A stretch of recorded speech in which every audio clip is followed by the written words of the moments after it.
Hello, happy Easter Monday. I'm Mike Wilson, the pastor here at New Life Gillette Church in Gillette, Wyoming. Let me first say thank you to our community leaders who have taken the time to join us here today for this virtual town hall. Thank you to those of you who joined us online so that we can discuss our community's response to COVID-19 and just stay updated with how we can be a part of solving this large problem. So let me open with prayer. God, I thank you for these incredible leaders who have taken time out of their day to come and communicate to us how we can best be a part of the solution to this problem. Would you give these leaders wisdom and energy and courage in this time of need? And when we fail to follow their leadership, would you convict us and give us courage to do what they ask us to do, even when those are uncomfortable steps for us to take? To those people in our community who are experiencing fear and anxiety, would you give them peace? Would you give them hope? For those people in our community who are sick, God, we believe that you are the great physician. And so we pray that you would touch them miraculously, but also that you would guide the physicians in our community, that you would give them wisdom and insight and knowledge and creativity to solve this medical problem. God, would you please place your healing hand on our community? Be here with us today. Give us the words to speak. In Jesus' name, I pray. Amen. Okay, let me introduce you to the panelists who are here with me today. First, we have Chairman Deej Reardon. He is the chairman of the board of the Campbell County Commissioners. We also have Mayor Louise Carter King. She is the mayor here in Gillette, Wyoming. Dr. Attila Barabas is the chief medical officer and urologist at Campbell County Health. Dr. Ian Swift is the chairman of the Campbell County Health Board of Trustees. And then Mr. David Sanchez is the store manager of the Gillette Wal-Mart. Thank you all for joining us here today. Let me begin. I'll ask Mayor Carter King, before we begin, is there any words that you would say to those who are watching today? Well, I would like to comment on a few things that the city has been getting comments on.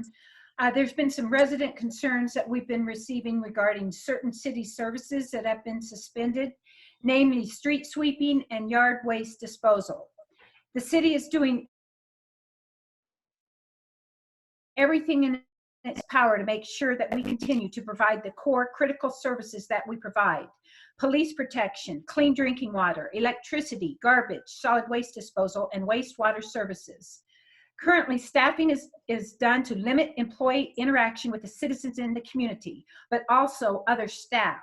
By keeping staff separated and working from home or working in isolation, we are able to limit or prevent any infection of staff.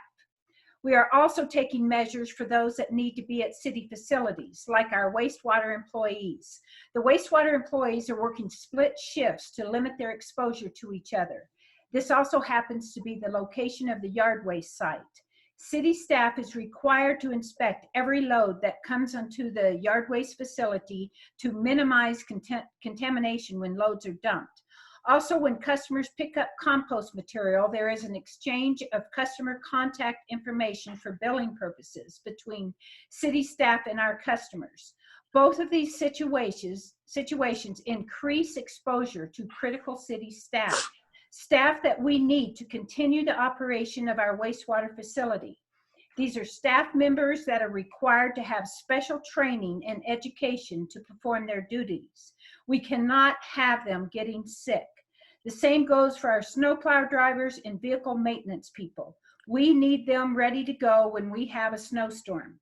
As much as we would like to have the scoria cleaned up off the streets, it increases exposure to these employees by bringing them together to clean up something that we can take care of in a few weeks when the chance for a large snow event is lessened. And hopefully we see a downward trend for the number of cases in our region. So thank you, Pastor Wilson, for giving us this opportunity to speak tonight. Absolutely, thank you. And let's just hope we don't have any more of those big snow events this year. Just one year, none this time of year. Let's hope for that. So we received hundreds of questions in preparation for this town hall from our community, and we've narrowed those questions down to the most asked questions, and we didn't get to all of them, but we got to most of them. So I'll begin with this question for Chairman Reardon. I'm going to ask this one to you first, and then if anybody else wants to join or to answer this question later, because I think it's one of the bigger questions, feel free to add your thoughts after Chairman Reardon does. President Trump has said that there is light at the end of the tunnel on the national level. Would you agree with that assessment on our local level? Unfortunately, Wyoming just had its first death due to the illness, but it appears that we are now adding fewer confirmed cases each day than we were at the beginning of the month. That's 9 to 10 per day, seems to be less than it was at the beginning. So what would you say about our position on that bell curve that we've been trying to flatten out? Are we on the upward slope or the downward slope? Well, thank you, Pastor Wilson, for inviting us tonight. We do appreciate it, and we appreciate the efforts that you guys are doing to keep the public informed. I'd like to start off by saying I think it's too soon to say that we've peaked a curve and are on the downward trend. We have not taken a lot of tests in Campbell County, and the number of people that may be infected could be much higher than the 11 that we have currently recorded. The good news is that, to my knowledge, and the hospital would have to confirm it, we have not had to hospitalize anybody in our hospital for COVID-19. The Wyoming Department of Health and the Campbell County Public Health fully anticipate Campbell County will continue to have more labs confirmed, or lab confirmed cases arise, The rate at which the positive cases present will be determined by how well the community follows the guidance provided by the Governor Gordon and State Health Officer Dr. Harris. The idea has been from the very beginning to slow this curve.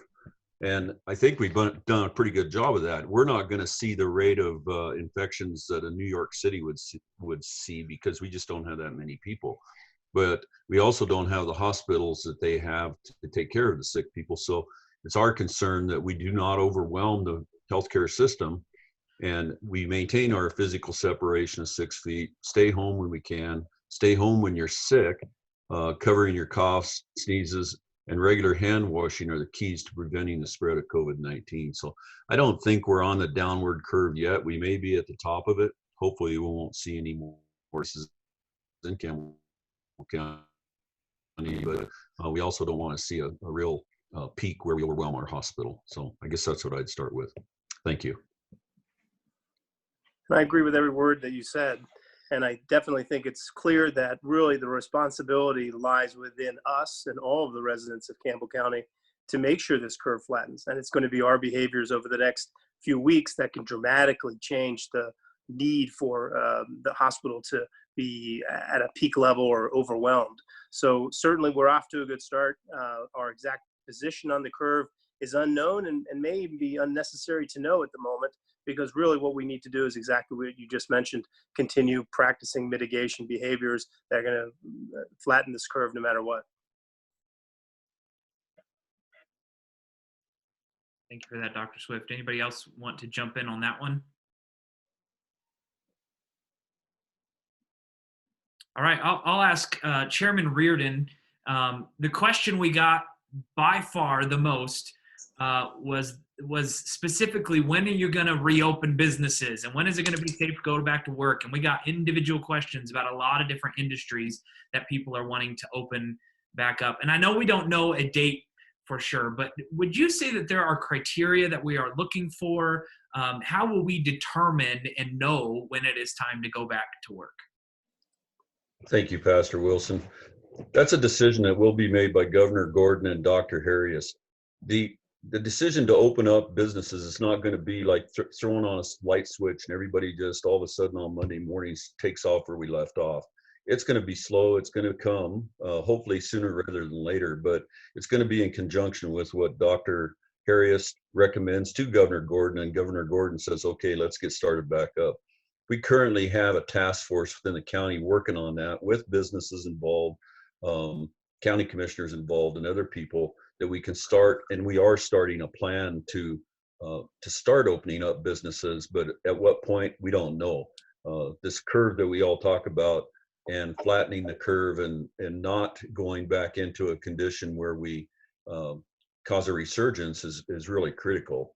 In other states with less severe outbreaks in New York, Dr. Fossey said that at the end of the month, we can look around and say, quote, okay, is there any element here that we can safely and cautiously start pulling back from, unquote. And I think that's kind of sums it up, is if we're seeing a reduction in cases and don't pick up any more new cases in Wyoming, I think we can start looking at those things. And I think that the governor will have a big say on that. Well, he'll have the say on that. The U.S. Department of Health and Human Services projected that lifting states' extreme containment measures, like the things that have been done in Wyoming, such as ordering residents to stay home and closing schools and non-essential businesses, after just 30 days would lead to an infection that spikes this summer. I don't think any of us want to go through this shutdown more than once. So I think we got to tread cautiously of how we open things back up and get businesses going. We know businesses are suffering. We know they're doing their best to keep their employees on. There's a lot of programs out there through the federal government and the state government that we can do to help people. But I think we also have to be cautious so that we don't have a resurgence of this after 30 or 60 days. So I'd ask anybody else to add into that. Thank you. I think most of us would say a big amen to that. Let's make sure we get this taken care of in one shot, if at all possible. I know that on a national level right now, we're having the conversation of whether or not it's the president or the governor who gets to make this decision. I appreciate your clarification on that. One of the questions we got a lot about is kind of self-judging our local response. And we had a lot of people whose questions seem to say they feel like we're overreacting and we're doing too much. And we had a lot of questions of people who say we haven't shut down enough and we haven't created enough rules. So Chairman Reardon, I'm curious if you would give some follow-up insights into that. Do you believe that our response to this has been too slow, too fast, too much, too little? And if we would have done more, could we have lessened the crisis? Well, our local response was driven by the governor and his statewide orders. I think his timing was appropriate. I don't think that we waited too long, and I don't think we pulled the trigger too soon. Some people would argue that we did not react fast enough, while others, an equal number of others, would say that the state and local officials have overreacted to the situation. And just purely based on numbers, both of them would have an argument. So you can armchair quarterback all you want, but I think that the big thing that we're trying to manage of this crisis is so that we do not lose lives and so that we do not overwhelm the healthcare system, while still allowing businesses and activities to carry on as much as possible, and also allowing people the freedom to do what they want without government overreach. We don't want to tell people what they can and can't do, but we also don't want people to end up in the hospital, and we definitely don't want to jeopardize our healthcare workers and overwhelm the hospital so that they can't do their job. So that's the best I can answer that. Thanks. That's very helpful.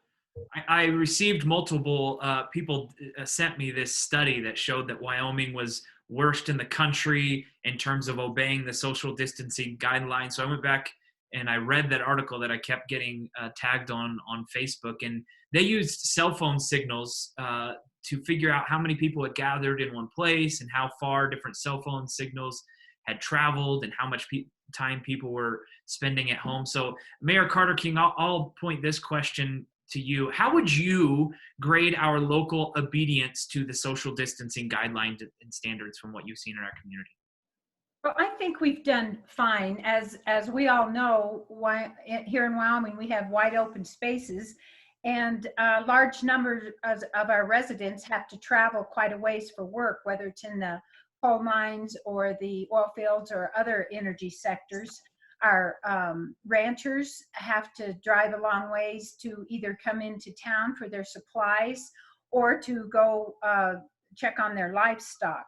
So it isn't hard to believe that that's what the data shows when they look at our cell phones, just because so many of us have to travel so far for work.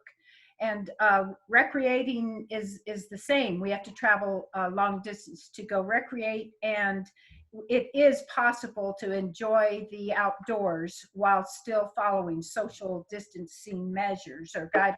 So I do feel that they are skewed just because of the how far we have to travel for work and recreation. That's helpful, and that seems logical to me as well. So social distancing has just become a part of our everyday language, which I had never even heard of, the idea of social distancing. I'm a pastor, so we talk about social community and all that all the time. And so this is a new thing for us, and it really has become our primary tool. But Dr. Swift, I'm wondering if you would reflect more on the bigger picture. Do you have any thoughts on how do we get out of this? Is a vaccine the only way that this all ends before we can get back to normal? Or is there another option? Are there solutions like wearing masks or not shaking hands or taking baths and hand sanitizer or whatever it takes so that we can reopen the restaurants and schools and all of that? That's really a great question. The one thing I will say is there's no way we're going to get out of it. We're not getting out of it. I certainly think we're going to get through it. This community, this country, this nation, and in fact, unfortunately, this globe will get through this. And we're not going to go back to normal. I can't see that either. I think we're going to go forward to a new normal. And I don't even know if we know what that new normal is going to look like. And I think we have some hints as to what it's going to look like, but I don't think it's going to be ever business as usual. I do think a vaccine is the game changer, but that's not here anytime soon. So we need a solution sooner than the 12 to 18 months that a vaccine could be readily available and safe to utilize to protect our citizens. So I do think this new normal will include some social distancing, unfortunately. I do think, as Fossey said, this antiquated demonstration of shaking hands might be something of the past. I hope that's not true, but it might be, because if you put your hand out there and you shake a hand, you might be bringing something back home. So, I mean, I think these are things to think about. I think distances at work will change. I do think hand washing is going to really impact the flu season next year. The things we learned this year are going to implement change in our society that's going to affect respiratory viruses going forward. So I think the new normal is what we're going to try to approach. And I do think the vaccine is a game changer, but I don't want to wait 12 to 18 months to have this opened up and have us going back to restaurants, even if that means that we're only in limited seating at some of those restaurants. So I think it's the time for entrepreneurs to think out of the box, to supply systems and a future that looks different, but will be safe for the residents of Campbell County and the residents of this world. I really appreciate that. I appreciate the optimism. Us as leaders have got to be asking the question, what does it look like to lead in this new normal? And so I'd ask you that, Chairman Reardon, I'd ask you that if you could kind of do some reflecting about the schools. If we're talking about not waiting until there's a vaccine, we're going to have school before there's a vaccine, at least, if not this year, at least next year. I'm wondering if you could kind of reflect on the decision-making process about when school is canceled, who makes that decision, and how do they make that decision?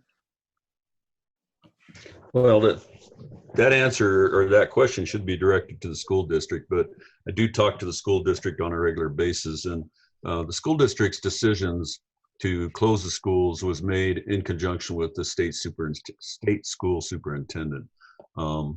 There is the question, of a lot of people of, well, we had a 2 or 3 week break in schools and now we've got our kids back in school online. And I think that question is that that's going pretty well. The school district's quote is their adapted learning program is a hybrid program that combines online learning and packets containing different materials for study. After 1 week of implementation, it appears that most students are having success. A few students have had some technical issues, but they've been able to work those out quickly and hopefully have most of their students working without trouble. What we are hearing is that most students are enjoying the program and are glad to be back in some kind of educational setting.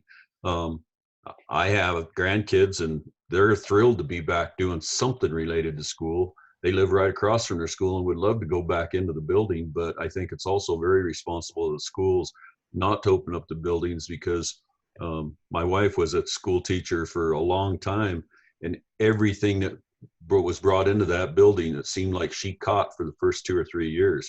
After that, she became very immune to most everything that was brought into schools and was never sick. But the COVID-19 virus if it gets into a school, it's going to travel, and it's going to travel fast. It could infect a good majority of this town. So I think it's very responsible for the schools to do online learning, adapted learning, if you will. And hopefully by this fall, it'll be back to normal. Whether they come back into schools or into the facilities before the end of this school year we'll wait and see based upon the governor's direction. But the governor and the superintendent schools directions. But if they do, the best would be the 1st of May, and then they only have 3 or 4 weeks and school's out. So I would say the adaptive learning is doing well, and I know it's a lot of work and hard work for the teachers, but they are getting something out of it.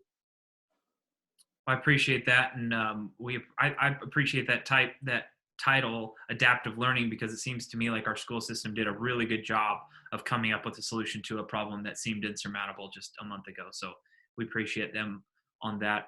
I'll ask you, Dr. I would like to add one more thing in there as far as the schools, and I don't know if a lot of people that have kids understand it, but the schools have also been providing free lunch and breakfast for these kids.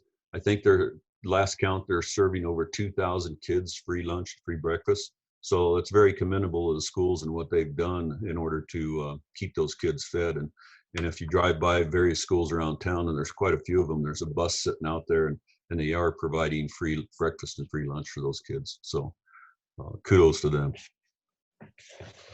Absolutely. That's a tremendous service, and I'm really glad they came up with that as well. Dr. Barabas, we're talking now about down the road, possibly next fall, and we've heard about a second wave that could come, and for many of us, that's just an overwhelming thought. Is there a chance that we're going to have to do all of this again, shut down in the fall when a second wave hits? So, as you know, everywhere in the country, the wave that's hit upon us is different in every location, and there's lots of different factors that go into that: size of the community, the amount of travel that's there, the population density, that kind of a thing. So as we turn a corner over the next few weeks to a couple months, hopefully, we'll start living this sort of new normalcy that was described, and that will involve greater travel, greater activity. And so what that does is it allows people to start bumping into each other in a little bit more frequency. And since that virus is not necessarily defeated over this time that we're trying to flatten the curve, it will likely result in a second wave.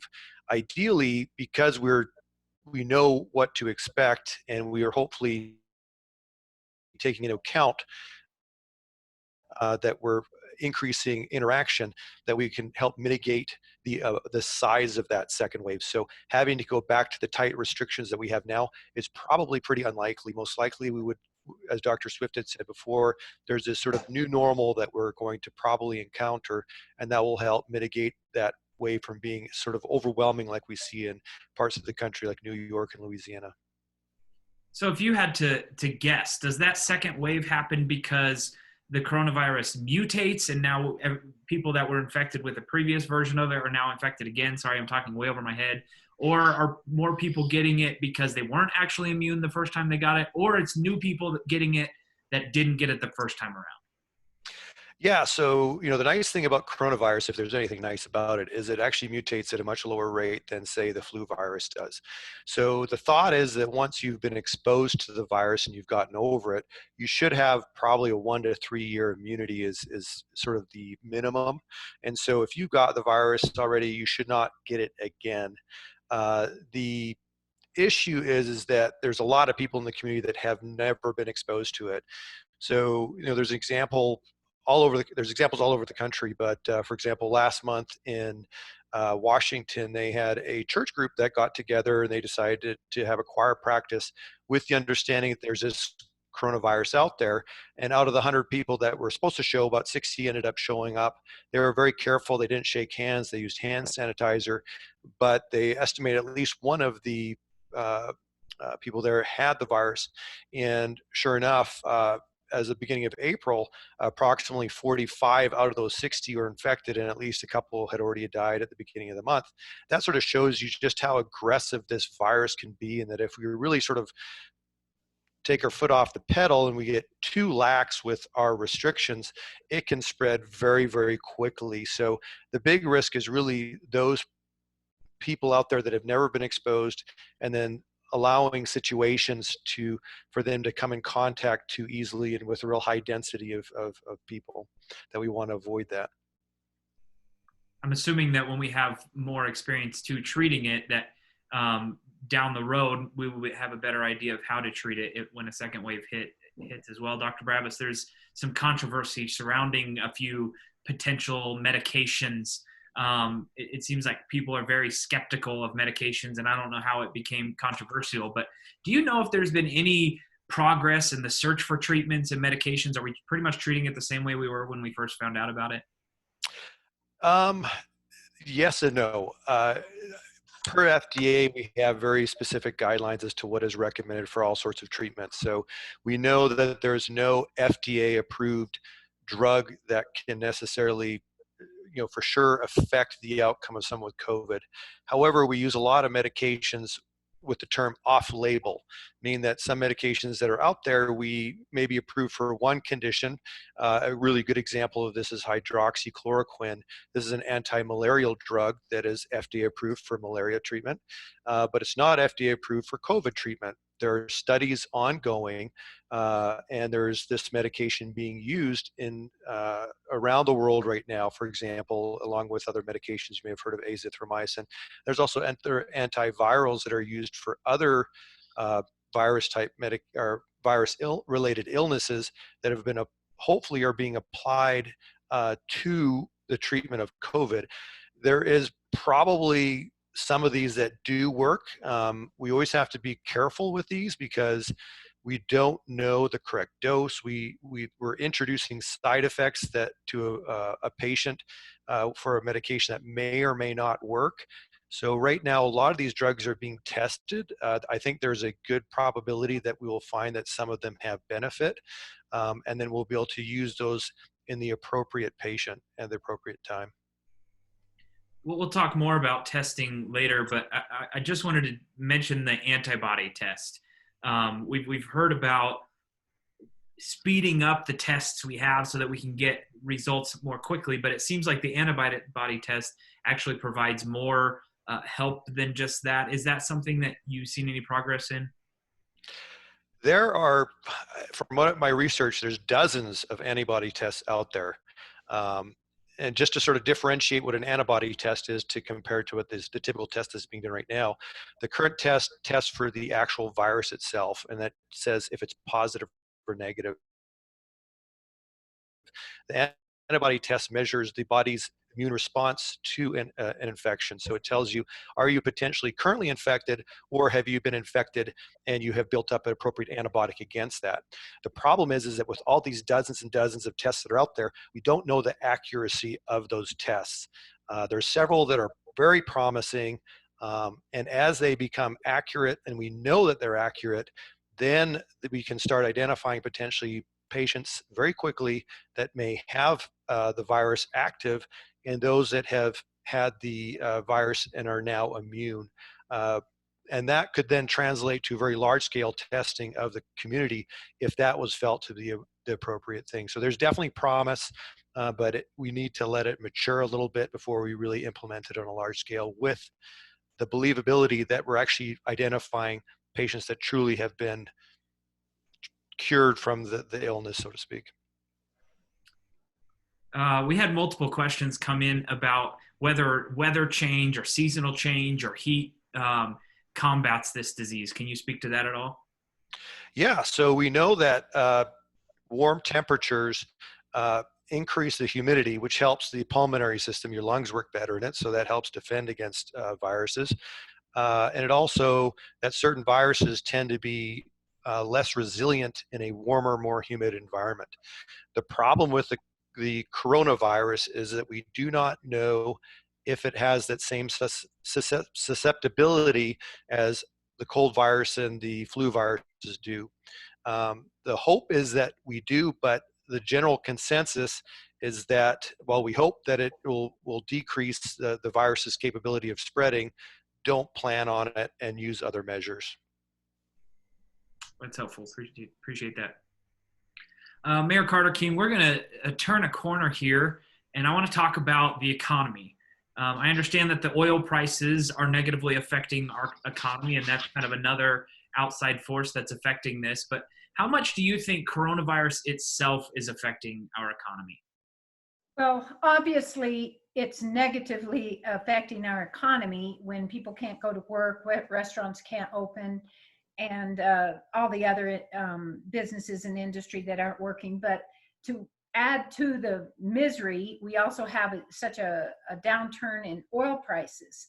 So our energy sector is also getting hit. So it's hurting us.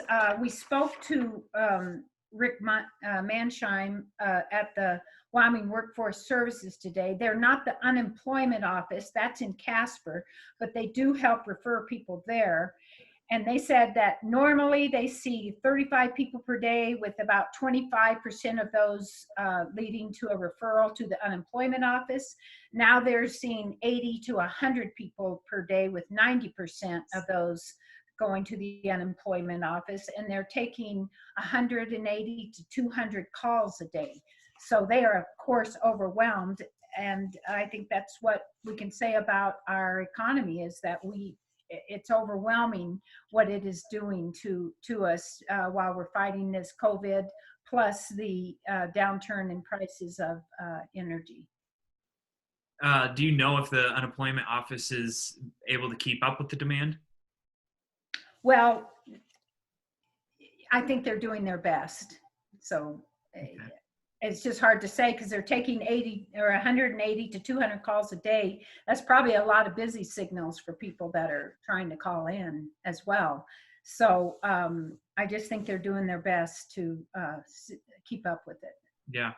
If you had to predict how the long-term effects on our economy, do you think, seeing what you've seen in downturns in the Gillette area specifically, do you think this is one of those that will return quickly when we can kind of release some of the social distancing guidelines? Are we going to bounce back? I think it's going to take a while to get back. Hopefully we won't lose too many businesses, but for a small business to have to shut down their business for as long as they've had to in this turn, and how long they may have to again, and then restart and get their employees back. This one is a tough one. I know anyone who's lived in Gillette and Campbell County for the last 20, 30 years, we've seen a lot of booms and busts, but this one in 2016 when we had all the energy layoffs, but this one is a whole nother level of just, it's going to be a tough one. I would hate to say that, oh yes, we'll all be back as soon as we can all get back to work, because it's going to take a while. It's going to be a tough one, but we'll do it. Gillette always comes together. Campbell County, we'll get back. We always do, but it might just take a little longer than we're used to. Gillette strong. That's right. Dr. Swift, I know one of the businesses that are struggling around the country, and I'm assuming locally, is the hospital. I know that many medical procedures have been delayed. And as a result, can you kind of give us an idea of how that's affecting our hospital financially? Sure. I mean, every hospital system, no matter how large or how small, or I should say healthcare system, no matter how large or how small throughout this country, is going to be very negatively impacted by this. There's some concern that 5 to 10% of hospitals in particular throughout the country won't weather this storm and will not keep their doors open without significant aid. The rural hospitals are even going to be more aggressively hit with less funds and less population, less volume, but still the same need to offer care.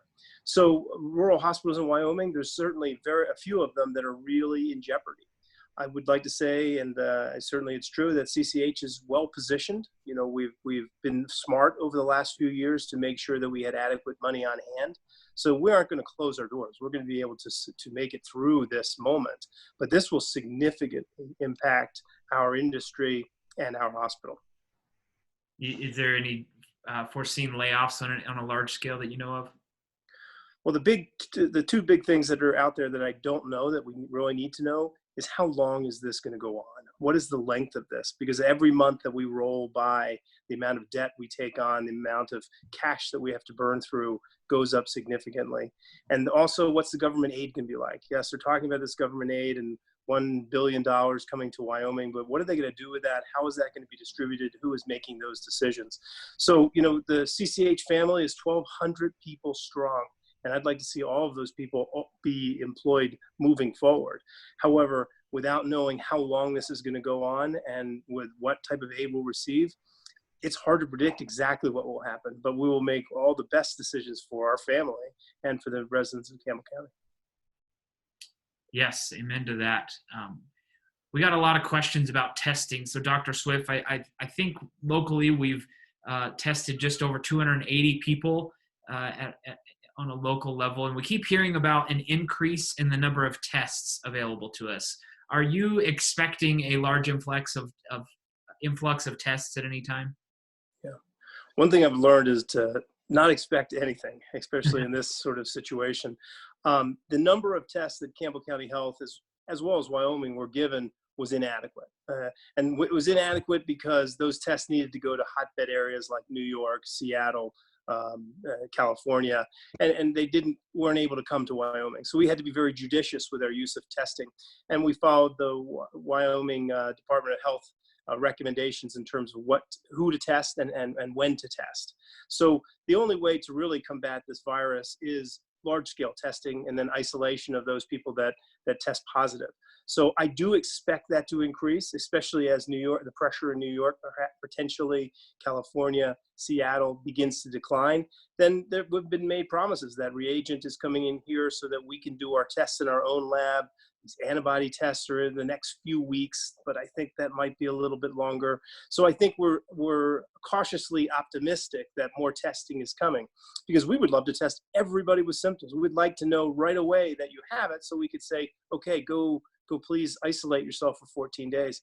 Because the only alternative to that is, I'm sorry, we can't test you, but this really sounds like what you have. So what's most responsible is for you to isolate yourself. So until the tests increase, and they are slowly increasing, but I think it's weeks yet before we have all the tests we desire.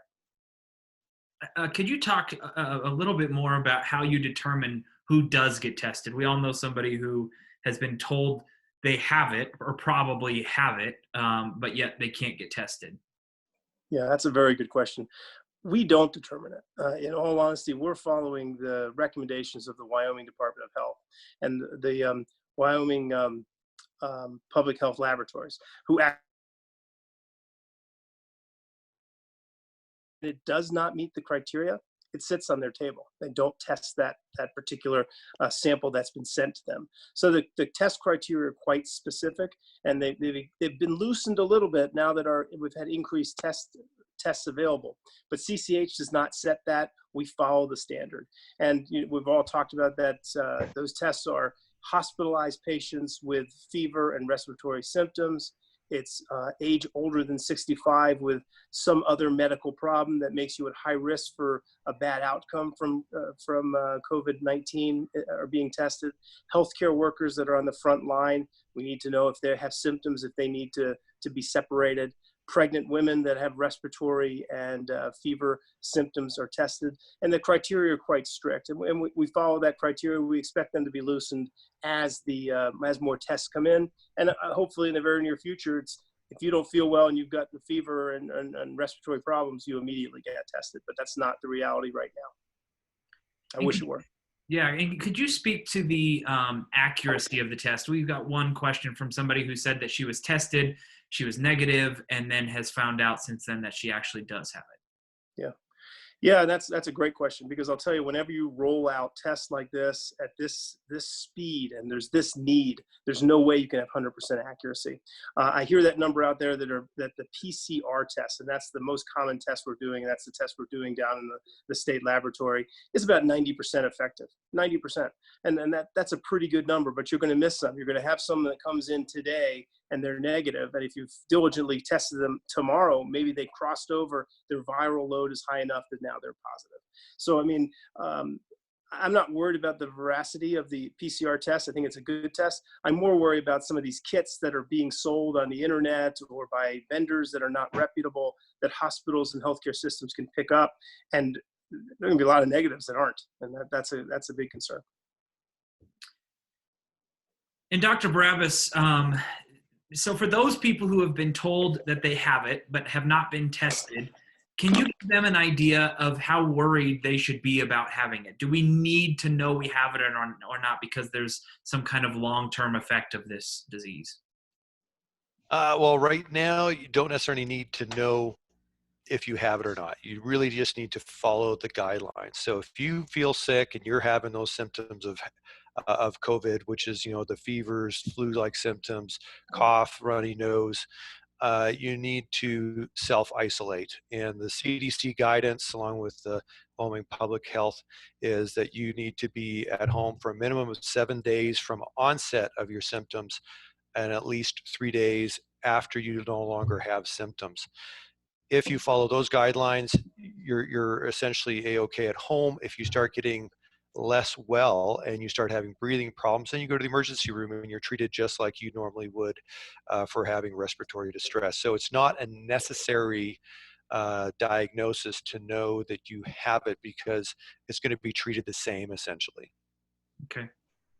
And Dr. Swift, could you describe to us what does our hospital look like right now? Can you give us an idea of our hospital's capacity? Are we getting close to it? Have we experienced any capacity issues?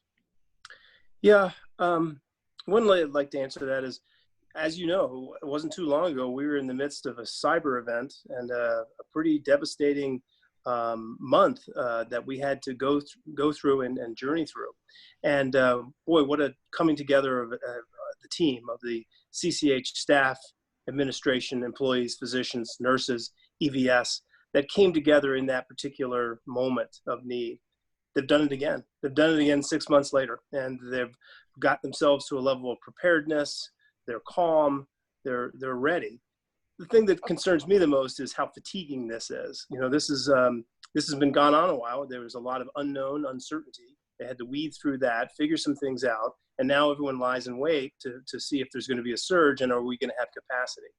Well, the truth of the matter is we haven't had a lot of inpatients. No one's been on a ventilator. There's no one currently in-house with COVID-19. And by in-house, I mean in the hospital. So, our capacity is quite good. And capacity is quite a few things. It's number of beds. It's the personnel that can then take care of the people that are there. It's having the supplies and the equipment that's necessary to take care of these patients. And right now, we're not taxed.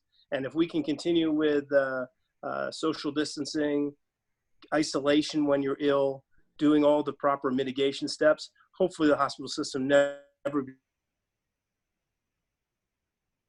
becomes overwhelmed. And that's our easiest way out. And so I'm assuming you answered this question a little bit, but we did have a few people ask about when are those other medical procedures going to be rescheduled? Boy, I hope as soon as possible. That's one thing I can tell you. I mean, CCH's goal is to get through this and then to continue to the excellent care that we provided every day to the residents of Campbell County. And I hope that's soon. And really, I don't think there's a way of knowing that until this curve flattens and we see our surge go through. You don't want to utilize capacity being supplies, personnel on elective procedures when there's still a lot of uncertainty about COVID-19 and how it's going to perform.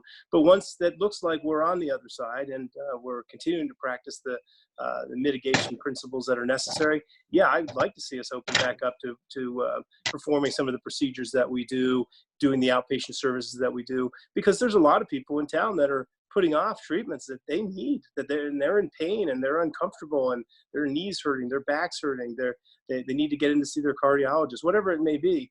We need to return to being the hospital system that we have, the healthcare system that we've been for so many years. And we appreciate you guys even more than you know it, I'm assuming, because you guys are doing a phenomenal job.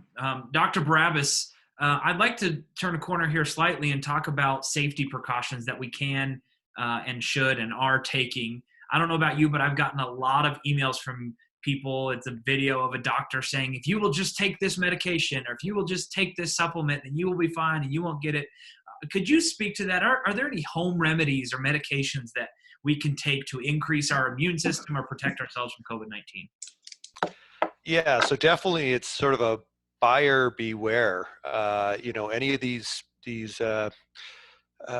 events like this really can bring out some shady characters. So you have to be careful. There's nothing that is scientifically been shown in terms of a supplement or home remedy that will help necessarily prevent you from being ill or getting sick. You want to get your immune system as strong as it can. Typically, those are the things like getting enough sleep, eating good food, maybe taking a multivitamin. If you're a smoker, this would be a good time to stop smoking or seek help for that. Limiting your alcohol intake. And then I would say probably the two vitamins you want are vitamin S and H, social distancing and hand washing. Those are the things that you can probably do. That's good. And we've heard conflicting information about face masks. Should we all be wearing face masks?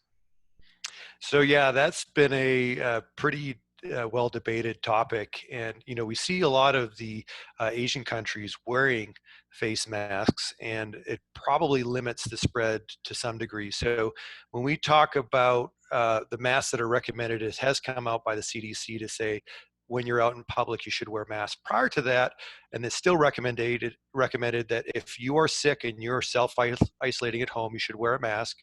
Or if you're at home and you're taking care of someone that is ill, you should wear a mask. So now they've added to that if you're out in public, you should also wear a mask. What does that do? Does it protect you from others? Not necessarily.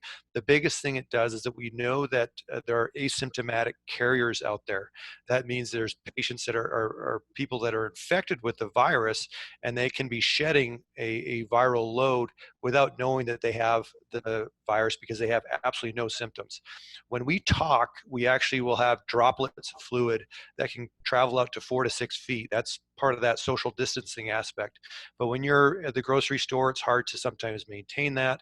And so having a mask on, if you're one of those asymptomatic carriers, can help block those droplets of fluids from potentially being expressed out of your body, and you would then protect others. So I think that it is actually a good idea to wear a mask in public, just for that reason.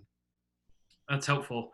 It makes me curious if the coronavirus is spread through the air or by touch, because if it's through air, then you wonder why should we wash our hands, and if it's by touch, you wonder why would I wear a mask. So is it both, or how does that work?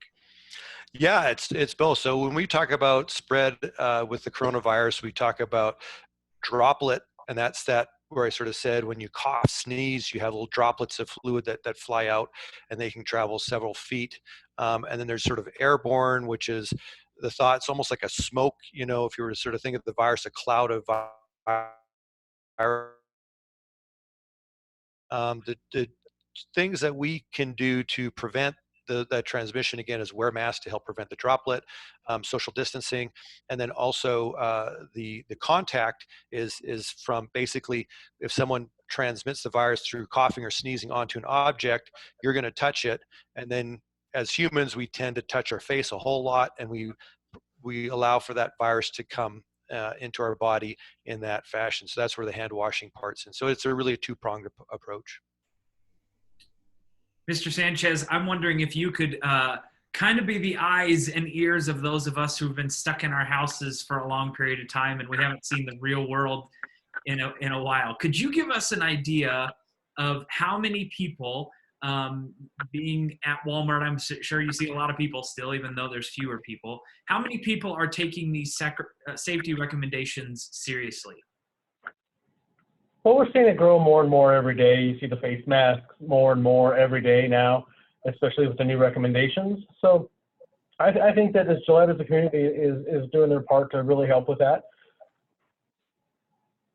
And what steps are you as a store taking to help with this issue? Do you guys have rules about overcrowding and congregating in the store?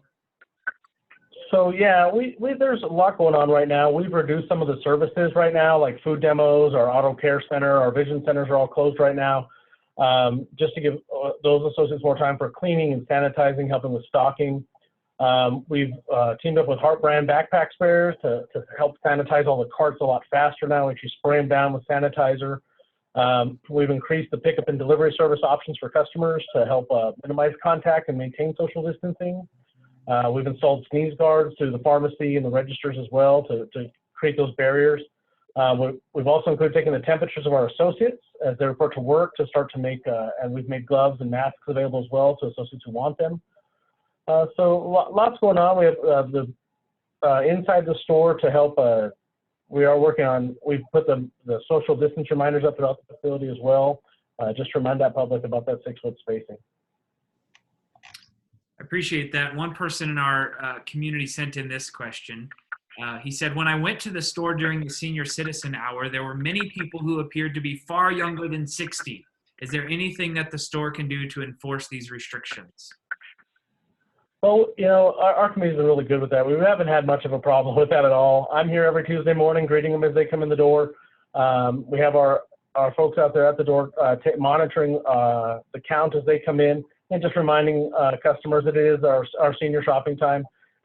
So we just do a lot of reminding, and we've had folks that, oh, I'll come back later, and then they leave. So just been so great. Our committee's just been so great about it. We really haven't had too much of an issue with that. It's good to hear.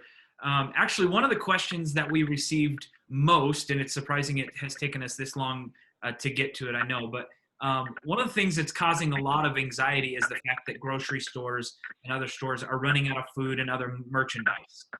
Do you have an idea of when the stores will catch up with demand, when the shelves will be restocked, or is this a long-term demand problem that we're dealing with?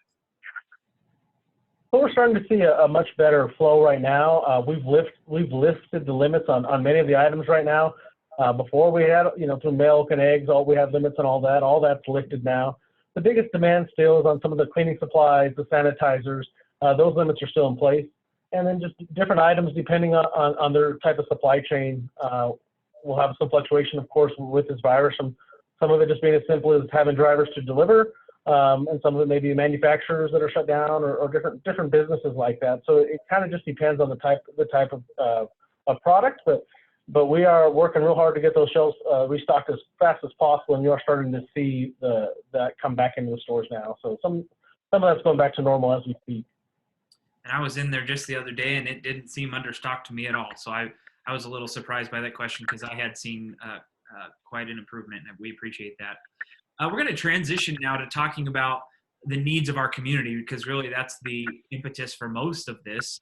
And I'm wondering, Mr. Sanchez, if you would give us an idea of how you feel like our community is weathering this storm. How have you seen people pitching in to help each other? So this has just been looking for all the blessings that happen during times like this, from just customers who would, just so they don't have summer diapers, something along those lines. We've had different businesses, individuals, schools, bring in pizza, donuts for all the stalkers, schools that wrote letters of thank you. So I got to say, I think as a community, we're very blessed to be in such a great community that has just rallied together to help each other out. From that, there's that Facebook group, the Campbell, Covers of Campbell County, that's just really doing a great job of helping each other out. And I just, you know, we're just really blessed with that. So just thank you to all you customers out there who have taken the time to tell our associates thank you. Gillette, we just really appreciate it. So thank you, thank you, thank you. It's in times like this that we really start to see who the heroes are, the ones who are willing to do the hard work when nobody else is, even when it's more challenging than normal. So we appreciate everybody who's doing that. Mayor Carter King, we're going to conclude here by kind of talking about some of the needs in our community. So we'll talk specifically about what we've been talking about, the food needs. Can you talk about the needs in our community? Are people getting what they need? Do you see some needs in our community that aren't being met? Well, as everyone can imagine, our social agencies have been getting hit really hard by people who, the less fortunate of our community that really need the help, such as agencies like the Salvation Army and Council Community Services. We stay in touch with the staff at the Council Community Services, and they said they gave us some statistics that so far this month in April, they've had 116 new families sign up for the food pantry. The soup kitchen numbers are up. They've had just this month 50 or more calls for rent and utility assistance. So, and their shelter's open 24 hours a day, and it's almost full, but they are trying to keep some room for quarantine if one of their members gets sick and they need to find space for quarantining. But they're serving more people than ever. They're expending more funds than ever to keep their food up in the pantry. So of course they still need assistance. They said they have been getting generous donations, but they will need more as this continues. And so I hope that people do think of them, the Salvation Army, and any other social agency that really needs help in this time. And Gillette and Campbell County always come through, and so that's wonderful that we do live in such a giving community. Absolutely, and I know that it's in times like these that people get a little shy of being generous, a little shy of giving away. But if you are one of those who have enough for yourself, I would ask that you consider just being a little bit extra generous with those who are struggling in this time. All of us know someone who could use a little bit extra help right now. So I just want to say, if you have an elderly relative, go grocery shopping for them. If you know someone who has COVID-19, keep sending them messages of support. I love all the parades and all the other creative ways that people have been showing support for each other. So let's just keep coming up with creative ways to support our first responders, people who are struggling physically, and don't forget about people who are struggling emotionally. In our community, we know that emotional trauma is real trauma, and it's a big deal. And so we need to keep loving each other through this time. Well, let me say welcome to all of our panelists. Thank you for leading us through this. Thank you for your leadership. And we will continue to pray for you. We will continue to follow you and believe that God is leading you in the right direction. Thank you for joining us. And thank you for those of you who watched. Please stay safe and stay home.